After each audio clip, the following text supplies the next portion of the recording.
রাধিকাপুর শ্মশানকে মহাশ্মশান ধামে পরিণত করতে উদ্যোগ নিল কালিয়াগঞ্জ পঞ্চায়েত সমিতি। উত্তর দিনাজপুর জেলার ভারত বাংলাদেশ সীমান্তবর্তী অঞ্চল রাধিকাপুর।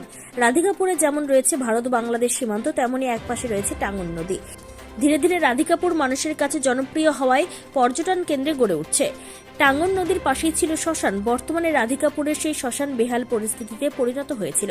রাধিকাপুরের গ্রামবাসীরা কালিয়াগঞ্জ পঞ্চায়েত সমিতির সভাপতি হিরণময় সরকারের কাছে দাবি জানান, রাধিকাপুর শ্মশানকে পুনরায় যেন শ্মশানের রূপ দেওয়া হয়। গ্রামবাসীদের দাবিকে মান্যতা দিয়ে পঞ্চায়েত সমিতির সভাপতি হিরণময় সরকার রাধিকাপুর শ্মশানকে মহাশ্মশান ধামে রূপ দিতে পঞ্চায়েত সমিতির 15 ফ্রান্স থেকে প্রায় 5 লক্ষ টাকা ধার্য করা হয় শ্মশান সংস্কারে। পুরনো শ্মশান যেমন সংস্কার করা হচ্ছে, তেমনি শবদাহ রাখার জন্য নতুন সেট নির্মাণ করা হচ্ছে। কালিয়াগঞ্জ পঞ্চায়েত সমিতির সভাপতি হিরণময় সরকার শ্মশান সংস্কারের কাজ দেখতে পরিদর্শনে যান। পঞ্চায়েত সমিতির সভাপতি হিরণময় সরকার রাধিকাপুর শ্মশান পরিকাঠামোহীন হয়ে পড়েছিল, তাই গ্রামবাসীরা দাবি করেছিলেন শ্মশানটি যেন সংস্কার করা হয়। তিনি আরও বলেন, পঞ্চায়েত সমিতির উদ্যোগে 5 লক্ষ টাকা ব্যয়ে শ্মশান সংস্কার করা হচ্ছে। শুধু তাই নয়, শবদাহ রাখার জন্য নতুন সেট নির্মাণ করা হচ্ছে। তিনি আরও জানান, শ্মশান যাত্রীদের জন্য নতুন করে ঘর নির্মাণ করা হবে, পাশাপাশি শৌচালয় নির্মাণ করা হবে। রাধিকাপুর শ্মশানকে মহাশ্মশান রূপ দিতে শ্মশান চত্বরে পঞ্চায়েত সমিতির উদ্যোগে সাজিয়ে তোলা হবে বলে জানান পঞ্চায়েত সমিতির সভাপতি হিরণময় সরকার। আপনারা দেখতে পাচ্ছেন আজকে রাধিকাপুর অঞ্চলের মধ্যে এটা যে আমাদের পার্কের পাশেই একটা শ্মশান আছে। এই শ্মশানটা দীর্ঘদিন ধরে একদম একটা পরিকাঠামোহীন হয়ে পড়েছিল। মানে শ্মশান ছিল, শ্মশান চুল্লিটা একদম নষ্ট হয়ে গেছিলো।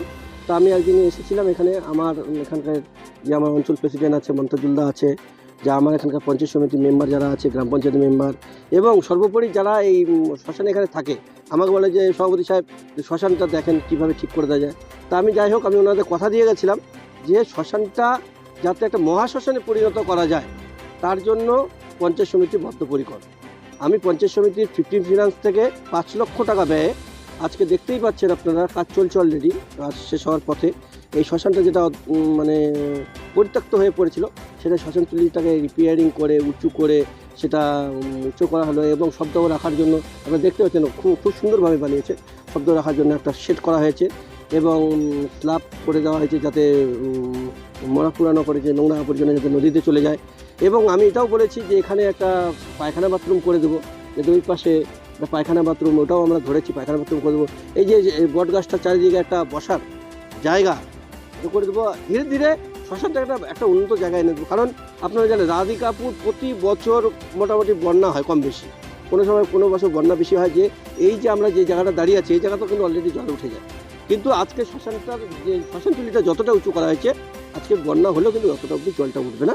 মানুষ এখানে আসে সে সপ্তাহ কাজটা করতে পারবে। যাই হোক, এখানে সবাই সহযোগিতা করছে। আমি বলবো গ্রাম পঞ্চায়েত, পঞ্চায়েত সমিতি, জেলা পরিষদ সবাই মিলে আমরা এই শ্মশানটাকে মহাশ্মশানে পরিণত করি। নিজস্ব সংবাদদাতা, খবর কালিয়াগঞ্জ।